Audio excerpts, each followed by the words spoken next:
अस्सलाम वालेकुम बच्चों, आज मंगल 8 दिसंबर सन 2020 नज़्म नंबर 13 एक घोड़ा और उसका साया।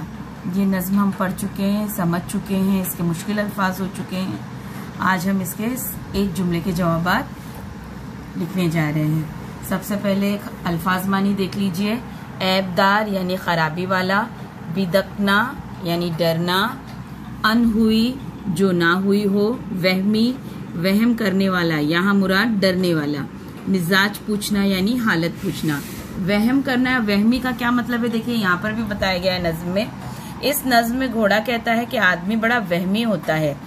इसकी मिसाल ये है कि अगर बिल्ली रास्ता काट जाती है तो कुछ लोग उस रास्ते से नहीं गुजरते। किसी काम के लिए घर से निकलते वक्त छींक आ जाए तो उसे भी लोग बुरा समझते हैं। ऐसी बातें वहम कहलाती हैं।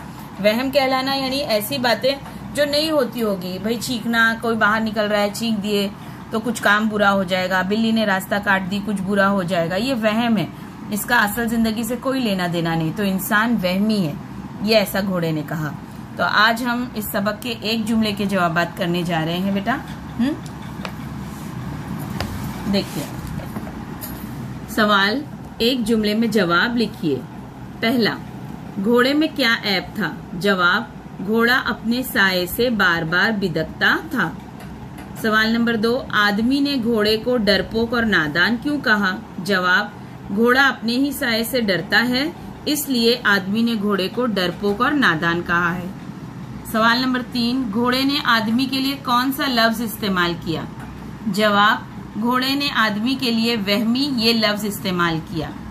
चौथा, आदमी को किन बातों पर यकीन आ जाता है? जवाब, आदमी को जो बात नहीं हुई हो उस पर भी यकीन आ जाता है। तो ये 4 सवालात के जवाबात आपको आज लिखने हैं और ग्रुप पर पोस्ट करने हैं। ठीक है बेटा, चलिए अल्लाह हाफिज।